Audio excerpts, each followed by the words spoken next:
Welcome to Reddit Tales. Today's story is about a guy who throws his girlfriend a birthday party, then gets told to leave his own home because her ex feels uncomfortable. As you listen, think about what you would do when someone picks their past over you, right in front of a room full of people. Throw away for obvious reasons. This happened about a year ago, and I'm not here for advice. I'm just sharing it because looking back, it's one of those stories where the truth shows up fast and the flip is quiet but final. I'm Jake.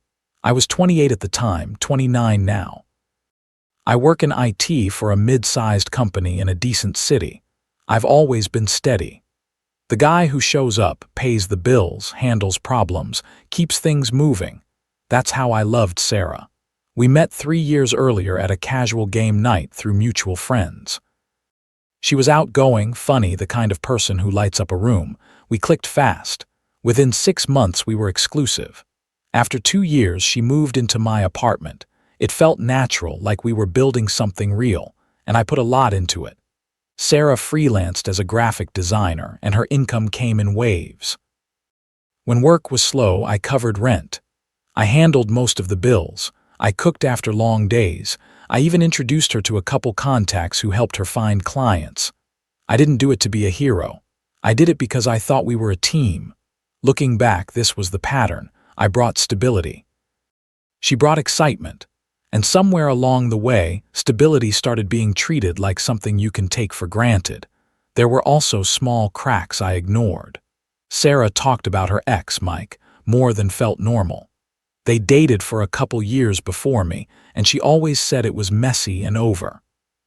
But she brought him up in random conversations, compared my safe job to his adventurous life. Mike was a freelance photographer, always chasing the next big shot, she'd say with this nostalgic smile. I told myself it was just memories. She'd also post old photos sometimes. Not openly romantic, but enough to make me pause. And in the last few months before her birthday, she pulled away. Less affection, more time on her phone, more stress excuses. This is where a lot of people talk themselves into being patient because they don't want to be the jealous one. But ignoring your gut doesn't make you mature, it just makes you easier to surprise. Sarah was turning 27 and wanted a big party. She mentioned it, but she dragged her feet on planning, so I stepped up. I rented speakers. Ordered catering from her favorite spot. Decorated the apartment with string lights and balloons. Invited about 30 people, our mutual friends, her coworkers, a few of mine. I spent the weekend prepping, and the night before, I surprised her with a custom cake that had her design portfolio on it. She hugged me tight and said, "Jake, you're the best." For a moment, it felt like old times. I went to bed thinking we were good. The party started around 8:00 p.m. Friday. Music, drinks, laughter. I played host, refilling ice, introducing people, making sure everyone felt welcome. Sarah was in her element, taking selfies, laughing with her girlfriends, moving around like the room belonged to her. She caught my eye a couple times and blew me a kiss. Then about an hour in, the doorbell rang. I opened it, and there was Mike. Tall, scruffy beard, camera slung over his shoulder like he was on the way to a shoot. I hadn't invited him. He gave me a small smirk. "Hey man," Sarah said to come by. My stomach dropped in that slow, heavy way where your body understands something before your brain catches up. I forced a smile and let him in. I tried to stay calm, went back to the kitchen. Mixed drinks, kept busy. But I watched Sarah and Mike drift into their own corner, heads close, laughing like they had their own private show. Her hand rested on his arm. People noticed. A couple friends shot me quick looks, then looked away. I felt like a guest in my own home. After a while, I walked over and tried to join like an adult. "Hey Mike." "Long time," I said, casual. I slid an arm around Sarah's waist. She stiffened, just a little. Mike avoided my eyes. Then he said something low to Sarah, and her face changed. She turned to me and said, "Jake, can we talk for a sec?" She pulled me into the hallway, but not far enough for privacy, not far enough for respect, just far enough to pretend. "Look," she said, voice tight, "Mike feels weird with you hovering. You're making him uncomfortable. This is my party." Maybe just give us some space. Go hang out in the bedroom or something until he leaves." I stared at her. The words didn't feel real at first, like I had misheard them, like she would immediately laugh and say she was kidding, but she didn't. "What?" I said. "Sarah, this is our apartment." "I'm not hovering. I live here." She rolled her eyes like I was embarrassing her. "Don't be dramatic. Mike and I have history. We're just catching up. You're acting insecure and it's killing the vibe. It's not a big deal. Just chill somewhere else for a bit." History. That one word did a lot of work. It explained the corner conversations, the hand on his arm, the way she looked lit up around him. It also explained where I stood. I tried again, slower. "You're prioritizing your ex over me at a party I threw for you." She crossed her arms, her voice sharpened. "See, this is why. Mike's uncomfortable because you're glaring at him like some jealous boyfriend. I invited him because he's a friend. Get over it. If you can't handle that, maybe you should just leave for a while. Go grab a drink down the street. The party's for me, not your ego." It was twisted logic. She created the situation, then blamed me for reacting to it. This is one of those moments where you learn what you mean to someone, not from their sweet words on good days, but from what they ask you to swallow on bad ones. People nearby pretended not to hear, but the air shifted. Everyone felt it. I felt the heat in my face, the confusion, the humiliation, but I didn't yell, I didn't beg, I didn't start a scene, I just nodded once. "Okay," I said, "if that's what you want." I grabbed my jacket from the coat rack and walked out the door without another word. The party noise faded behind me as I hit the elevator. In my car, I sat there staring at the dashboard, hands still on the wheel like I was waiting for my brain to catch up. Vulnerable didn't cover it. I was gutted, but I also felt something else starting to form underneath the hurt. Clarity. I drove to a quiet diner a few blocks away, the kind with sticky booths and bottomless coffee. I ordered black coffee and sat there for hours, staring at steam rising from the mug like the last warmth leaving a room. My phone buzzed a couple times. Friends checking in. "You okay, man?" I sent a thumbs up, nothing else. Sarah didn't text, not once. No, "Where are you?" No, "Come back." No, "Are you okay?" That silence said more than any argument could. It confirmed what I'd been avoiding. I was the safe option, the steady one. The guy who paid bills and handled life. And Mike was the spark she still cared about enough to protect. Around midnight, I drove home. The apartment was empty. Everyone had left. The lights were off. The remains of the party were scattered like proof of what I'd built for someone who didn't mind throwing me out of it. Cups, plates, half-eaten cake, deflating balloons on the floor. I stood in the living room and felt the weight of it all pressed down. Then something in me detached, like flipping a switch from us to me. I went to the closet and pulled out her suitcases. The ones we used for a trip last summer, back when I still thought effort automatically meant love. I packed her clothes neatly. Shoes, makeup, laptop charger, freelance supplies, even the half-dead plant she insisted on keeping. No rage, no drama, just practical. And then I wrote a note. A simple post-it on top of the suitcase. "Now nobody's uncomfortable." Not yelled, not underlined, just a mirror held up to her words. Then I called a 24-hour locksmith. I told him it was a security issue. He showed up around 100 a.m., did his job, asked for payment, and left. While he worked, I changed passwords and moved utilities into my name only. Simple online forms, clean breaks. By 200 a.m., her stuff was stacked neatly in the hallway outside my door. I checked the apartment one more time, nothing else of hers inside. Then I locked the door and slept on the couch with my phone on silent. No confrontation planned, no speech prepared. She made her choice. I made mine. The next morning, I woke up hollow but clear-headed. I blocked her number temporarily, not to punish her, but to protect my own head for a day. I called in sick to work and went to the gym for the first time in months. I pushed through a workout that made my body hurt in a clean way, a way that didn't involve betrayal.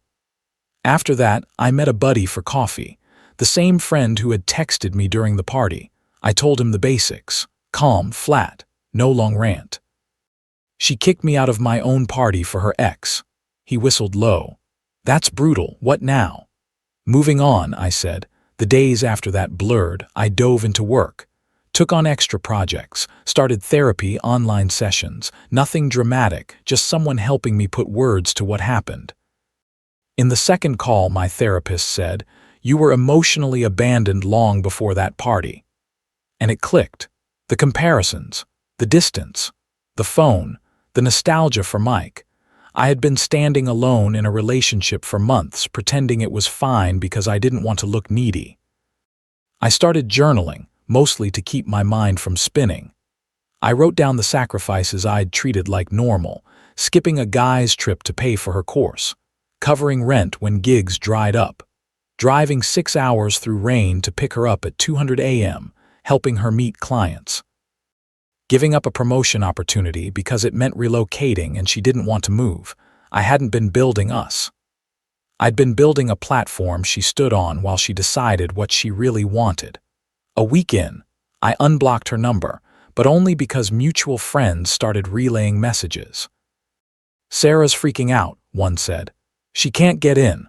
I nodded and changed the subject. Internally, I wasn't confused anymore. I was done. I made small changes that mattered. Rearranged the apartment, bought new sheets, set a routine. Evening walks. Cooking meals that were for me, not for keeping someone happy. Friends noticed. "You seem lighter," someone said at a hangout. I was. Not because it didn't hurt, but because I stopped carrying the weight of pretending. About 2 months later, the consequences started catching up to Sarah. I wasn't stalking her social media. I muted all of it, but our circles overlapped and things leak. After the party, she apparently went to Mike's place. Catching up turned into rekindling fast. Then it unraveled just as fast. Mike's adventurous photographer life was really flaky work, jealousy, and mood swings. Friends heard he blew up at her over a text from a male client, that he accused her of using him, then disappeared for days. Eventually, he dumped her by text and blocked her everywhere. I didn't feel happy about it. I didn't feel sad either. It just fit the shape of who he always was. And once the truth spread about what happened at the party, mutual friends pulled back from Sarah. People stopped answering. Invites dried up. Her freelancing got shaky too because she couldn't focus. Deadlines missed, clients moved on. Last I heard, she was crashing on her sister's couch, scraping by with gig apps, isolated and angry. Karma didn't need my help. It just happened naturally when people stop catching you from falling. Then she came back. Around 3 months after the party, I got a text one evening while I was cooking. "Jake, we need to talk. This is ridiculous. Let me grab my stuff at least." No apology. Just entitlement, like I was misbehaving. I didn't reply. The calls started. Voicemails piled up. I listened to one out of pure curiosity. "Jake, pick up. Mike was a mistake. He kicked me out. I'm at my sister's and it's awful. We had something good. You can't just throw it away like this. Call me back." Even in her regret, she framed it like I was the one who threw it away. I deleted it and blocked her. Then she tried another number and got me at lunch at work. I answered without looking, thinking it was a coworker. "Jake, it's Sarah. Don't hang up." I paused with my fork midair. "What do you want?" "God, finally," she said, like I had been the problem. "Look, I'm sorry about the party. I was drunk, stressed. Mike showed up and things got weird. But you're being so cold. We lived together for a year. You owe me a conversation at least. Can I come by, just to talk it over?" This is where a lot of people get pulled back in. Not by love, but by guilt. But guilt is not a reason to reopen a door someone slammed in your face. "No," I said. "You made your choice that night. You kicked me out of my own home. We're done." "It wasn't like that," she said quickly. "You were acting jealous, making everyone uncomfortable. I just needed space. Mike's gone now. He was abusive, controlling. I see that. We can start over." The story changed depending on what she needed. First I was dramatic, then she was stressed, then Mike was abusive. The common thread was always the same. She was still avoiding responsibility. Then her voice dropped into desperation. "Jake, I'm broke. Freelance dried up. My friends aren't talking to me. They think I'm the villain, but you know me better. Come on, let's fix this." I kept my voice calm. Goodbye. I blocked that number too, then her sister called. Emily. Her tone was judgment wrapped in confidence. Jake, it's Emily. Sarah's a mess because of you. She told me what happened. Sounds like you overreacted. Changing the locks, kicking her out, that's low. She's family. You need to man up and talk to her. Emily, this isn't your business, I said. Sarah humiliated me publicly. I'm not interested. Oh, please, she snapped. Relationships have ups and downs. You're punishing her. Selfish. I ended the call. Entitlement runs in families sometimes. You don't argue with it. You step away from it. The attempts peaked with a surprise visit. One Saturday, I was mid-workout at home when the buzzer rang through the intercom. Jake, it's me. Let me up. We have to sort this. I didn't buzz her in. According to the doorman, she waited outside for an hour. Then she left a note under my door. This is getting pathetic. You're heartless. I thought you were better than this. It always ends there. Please turns into anger when control doesn't come back. After that, friends got pulled in. Someone texted, "Hey, Sarah asked me to reach out. She's really sorry. Think you two could work." I replied, "Appreciate it, but no." And slowly it tapered off. Not because she suddenly understood, but because she ran out of angles. 6 months after the party, I went to our friend Tom's birthday gathering at a downtown bar. Low-key, good vibes. I wasn't trying to prove anything. I just wanted to live my life. I walked in with Lisa, a woman I'd met through work a couple months earlier. Not serious yet, but she was kind, grounded. She made me laugh without making me earn it. We were at a high-top table with the group when Sarah walked in. She looked rough, hair messy, eyes red, like she'd been crying somewhere alone before she decided to show up. She nursed a drink at the bar until she spotted me. Then she approached, slow, hesitant, like she was testing the ground. "Jake," she said softly. "Hey, didn't expect you here. Can we talk privately?" The group went quiet. I stayed seated, calm. "Sarah, what is it?" Her eyes flicked to Lisa. "Who's this?" Lisa didn't react. She just watched, steady. Sarah swallowed and rushed into it. "Look, I messed up. Mike was a disaster. He used me and bailed. I'm alone now, scraping by. Seeing you here, it hits me what I lost. We were good together. Give me another shot." Tears formed, hands twisting, and I felt nothing. No pull, no urge to rescue, just closure. I looked at her and said, "You told me I was making him uncomfortable, so I left. You got your space." She blinked. "Now," I continued, "you're making me uncomfortable." It wasn't cruel. It was simple. That chapter's closed. Her face tightened. "I didn't mean it like that. Come on, Jake, we have history." "History is exactly what you chose over me," I said, "and I moved on." I nodded toward Lisa. "I built a better life, promotion at work, routine, people who value me." Then I said the final line, because sometimes you need to be clear for the message to stick. "Don't contact me again." Her face crumpled. For a second, she looked like she might apologize for real. Then she did what she always did when she didn't get what she wanted. She muttered something angry under her breath, something like, "You'll regret this," and stormed out. The bar exhaled. Someone patted my shoulder later and said, "Handled like a boss." But it didn't feel like a win. It felt like freedom. A year later, Lisa and I got engaged. Sarah, last I heard, was still struggling. But she's not my story anymore. Lesson 1, if someone asks you to shrink yourself to make their ex comfortable, they are telling you where you rank. Lesson 2, calm boundaries are stronger than loud arguments. Walking away without a scene can be the cleanest answer. Lesson 3, real apologies take responsibility. If the apology keeps blaming your reaction, nothing has changed. Lesson 4, you are not responsible for rescuing someone from consequences they chose while disrespecting you. Lesson 5, moving on is not revenge. It's simply choosing a life where you are not treated like an option. What would you have done if your partner told you to leave your own party for their ex? Would you walk out like Jake did, or confront it right there? And if they came back later after it fell apart, would you give them another chance or keep the door closed?